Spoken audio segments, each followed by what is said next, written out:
क्यों? हमारे यहां है कि हम अपनी कौम को रोजगार फराहम करें, क्यों नहीं कर सकते? रोजगार के मौके फराहम करें, जॉब दें, हम इतने आगे बढ़े, वो दुनिया को रोजगार दे रहे हैं। मैं जब बाहर निकल कर आया तो मुझे बताया कि आजकल जरूर अब मकसद अब वो नहीं रहा कि आप ऑटो में बैठ कर जाएं, अब तो कैब कीजिए, ओला और उबर को बुक करिए और वही रेट जो ऑटो का है वो आपको मिल जाएगा। किसने बनाया ये ओला उबर? किसने बनाया?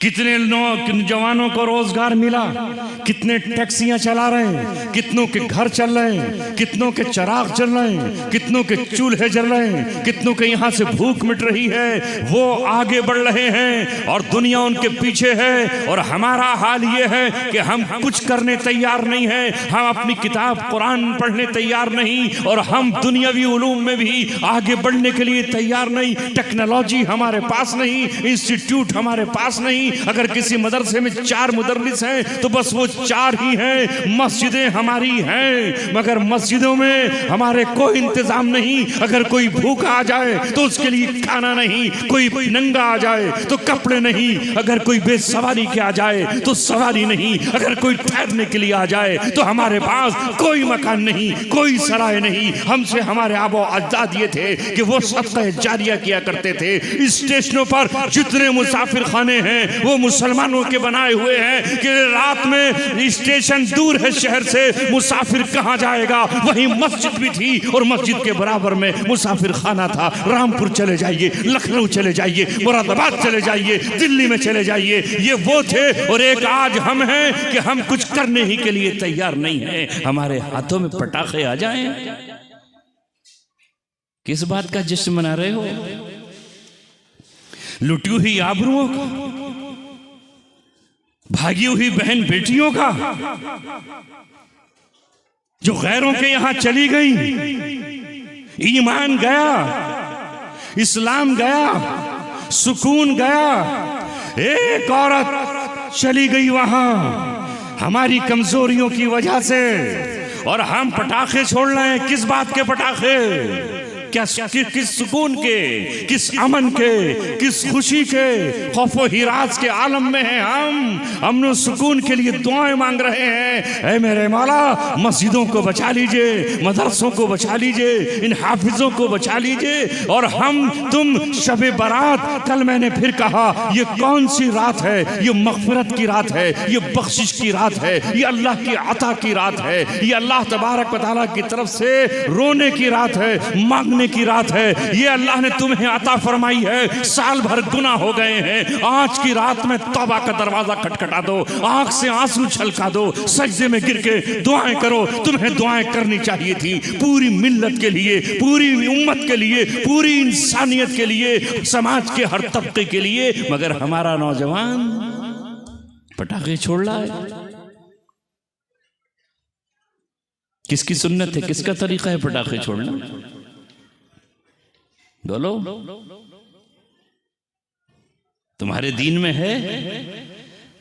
तुम्हारे दीन में कहीं है ये आग से खेलना, ये जिस्मों को जलाना, ये गंद उड़ाना, ये माहौल को खराब करना? और वो भी इस मुकद्दस रात में, जिस रात में दुआएं कबूल होती हों, जिस रात में अल्लाह मुतवज्जे होता हो, जिस रात में नबी कब्रिस्तान तशरीफ ले गए हों, उस रात में शहर मेहरट के लोग ये सब कुछ कर रहे हों, तो ये नामा आमाल आसमानों की तरफ जाते हैं और फिर इंतजार करते हो इलेक्शन में अब के हम ही जीतेंगे, हम ही जीतेंगे अब। हाँ, जीत के दिखाओ। अल्लाह तबारक व तआला जब तक राजी नहीं होगा, निकल गई ना चौधराहट, चौधराहट निकल गई ना, खत्म हो गई। अभी भी अल्लाह तबारक व तआला को राजी कर लीजिए, वरना इससे बुरे हालात अल्लाह पैदा करने पर कादिर है। हम जैसों की फरियाद सुन लीजिए और आज इस मजलिस में तौबा कीजिए कि जब तक ये हाथ सलामत हैं, इन हाथों में पटाखे न शादी पर छोड़ूंगा और ना शबे बारात। करेंगे वादा? हाथ उठा के वादा करो इंशाअल्लाह। इंशाअल्लाह।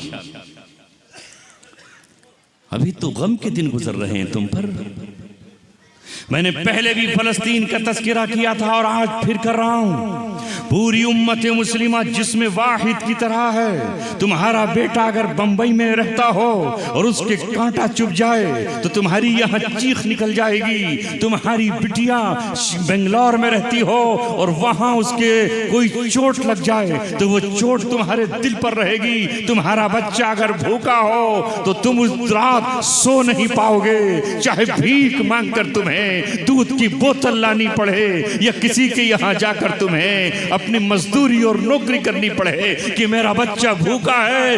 मगर पूरा फलस्तीन भूख की चीखों से करा रहा है। पूरे फलस्तीन में कुछ नहीं है, बच्चे रो रहे हैं, बिलक रहे हैं, तड़प रहे हैं, जिस्मों से खून रिस रहा है। अस्पताल तोड़ दिए गए, कोई डॉक्टर इलाज करने वाला नहीं है, डॉक्टर मार दिए गए, नर्सें जला दी गई और जो इलाज करने वाले आलात थे वो बारूद से उड़ा दिए गए। शहर नहीं बचे, खंडर बना दिए गए, इमारतें नहीं बची, ढा दी गई, बाग नहीं बचे, जला दिए गए, मदरसे नहीं छोड़े, उलट दिए गए, स्कूल बिल्कुल रेजा रेजा कर दिए गए, कोई जगह नहीं छोड़ी। कब्रिस्तानों में खैमे लगे हुए हैं और जमीन पर खैमे लगे हुए हैं। भूख ने कीचड़ चाटने पर मजबूर कर दिया और इस प्यास और आग ने पत्ते चबाने पर मजबूर कर दिया। जहरीले पत्ते चबाकर न जाने कितने बच्चे मौत की आगोश में चले गए, रसूलुल्लाह के पास चले गए, हजरत हसन और हुसैन के पास इस हालत में गए कि होठ चटके हुए थे, जिस्म सूखे हुए थे, बदन बिल्कुल बिल्कुल झुरमुराए हुए थे और पूरी उम्मत मुस्लिमा नाच रही थी, शराबें पी रही थी, डांस कर रही थी, पटाखे छोड़ रही थी। ये उम्मत मुस्लिमा क्या जवाब देगी जब वो बच्चे हमारा दामन पकड़कर खड़े हो जाएंगे? रब्बा हमारा हिसाब तो ले लीजिए। फिर भी शर्म नहीं आती। आज भी इस गली में लोग पटाखे भर रहे थे, पीछे किसी एक गली में पुलिस आई और पकड़ के ले गई।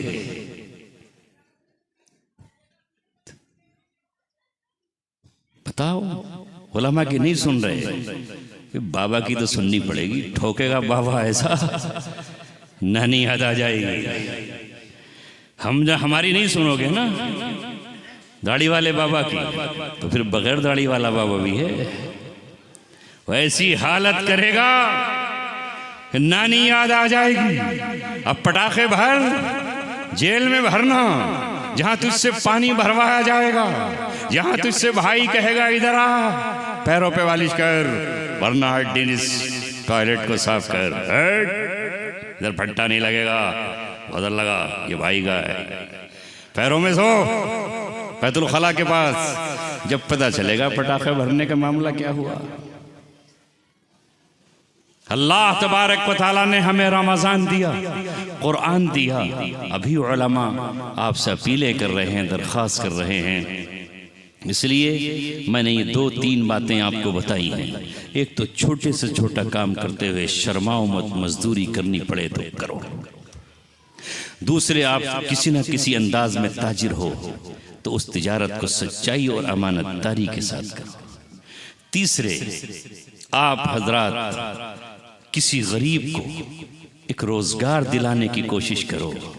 अपने स्कूल हों तो वो बच्चे जो अंग्रेजी पढ़े लिखे हैं उन्हें रोजगार मिल जाए, अपने हॉस्पिटल हों तो रोजगार मिल जाए, अपने मदरसे हों तो इन्हें रोजगार मिल जाए। रोजगार के मौके हमें तलाश करने चाहिए, मगर वो मिलेंगे कहाँ से? हमारा तो हाल ये है कि वो शादी हालों में घूमते रहो, झूमते रहो, नाचते रहो और वहाँ अपना सारा पैसा लुटाते रहो। ये है हमारा हाल। ऐ लोगों, ये मुल्क तुम्हारा है और तुम इस मुल्क के हो। इसको सजाना और संवारना हमारी जिम्मेदारी है। हम इस मुल्क का 1/4 हैं। कहते हो ना 25 करोड़ हैं हम, 30 करोड़ हैं हम, तो 1/4 तो हो गए लमसम, कुछ कमोबेश। 1/4 हिस्सा अगर इसका सही हो जाए, मुसलमान रिश्वत न ले, मुसलमान रिश्वत न दे, मुसलमान जुल्म और सितम न करे, एक दूसरे का गला न काटे। हमें ये तो जब खबर आती है कि फलां शख्स को उठाकर उन्होंने मार दिया, चंद 10-20 लोग इकट्ठे हुए जिनका धर्म इस्लाम नहीं था और हमारे बच्चे की मॉब लिंचिंग कर दी, तो हम तड़प उठते हैं और कहते हैं ये क्या हो रहा है। मगर मुझे बताओ, जब अपना ही मुसलमान भाई दूसरे मुसलमान बच्चे का कत्ल करता है तो उसका हमें एहसास क्यों नहीं होता? वो तो जानते नहीं कि कत्ल का गुनाह क्या है, वो तो जानते नहीं कि कत्ल की सजा क्या है। मगर आए दिन जरा बताओ तो सही, हमारे मुसलमान एक दूसरे का कत्ल कर रहे हैं कि नहीं? ये कैसे मुसलमान हो गए जो कत्ल करके फख्र कर रहे हैं, जो हाथों में खंजर लेकर एक दूसरे को भौंक रहे हैं। अभी चंद दिनों पहले मैं रात के 1:30 बजे तकरीर करके कहीं से आया, पुलिस की जिप्सी खड़ी हुई थी, वहां नौजवान बैठे थे। मैंने समझा कोई हादसा हो गया, तो वहां नौजवान बैठे हुए कह रहे हैं अभी इस गली में 2 मर्डर हो गए, सगे भाइयों के 2 कत्ल। और किसने कत्ल किए? मामूजाद भाई को फूफीजाद भाइयों ने कत्ल किया। ये हम कर रहे हैं, उनको छोड़िए, ये हमारा आलम। अभी कबीर नगर में परसों मैंने तकरीर की कत्ल की मजम्मत पर, तो वहां एक साहब ने पर्ची लिखकर मेंबर साहब ने दी और कहा इस इलाके में मुफ्ती साहब एक नहीं 1 साल में 40 कत्ल हो गए, 40 जनाजे उठे। 40 अगर वो शौहर थे तो बीवियां बेवा हो गईं, अगर 40 वो बच्चे थे तो माहों के लाल और चिराग छीन लिए गए। कत्ल करने वाला भी मुसलमान, कत्ल होने वाला भी मुसलमान, कोई और गैर नहीं है वहां पर। ये है हमारा हाल, ये है हमारा रोना। इस कुरान से मोहब्बत करने वालों, ये मोहब्बत यहीं छोड़ के मत जाना। मौलाना जावेद की थैली में सुपुर्द करके मत जाना कि हमने पैसे देकर हार फूल बरसा करके हक अदा कर दिया। इस कुरान का हक ये है कि कुरान जो तुमसे कह रहा है उस पर अमल करना। अगर कुरान ये कहता है ला ताकुलू अम्वालकुम बैनकुम बिल बातिल, एक दूसरे का माल नाहक तरीके से मत खाओ, तो मत खाना। मुझ जैसा आदमी एक शादी में गया तो मुसलमान ही बच्चों ने मेरा मोबाइल पार कर दिया। हिंदू होते तो हम कहते हिंदू बहुत बुरे होते हैं, सिख होते तो कहते देखो इनका धर्म ही ऐसा है। हमारे अपने कर रहे हैं, हमारे अपने। अजीजों, वक्त बहुत हो चला और आपसे ये बातें दर्द दिल मैंने आपसे कहा है। नक्श हैं सब ना तमाम खूने जिगर के बगैर, नगमा है सौदाए खाम खूने जिगर के बगैर। हम इन उलमा की इसलिए कदर करते हैं कि इनकी बदौलत हमें आप मिल जाते हैं, वरना आप हमारी बात कहाँ सुनोगे। इन हाफिज़ों की कदर इसलिए करते हैं कि इनके बुलावे पर आप तशरीफ़ ले आते हो और आपसे दिल की बातें कहते हैं। तो अर्ज़ मुझे यही करना है, आगे बढ़ो और दुनिया की दूसरी कौमों को देखो।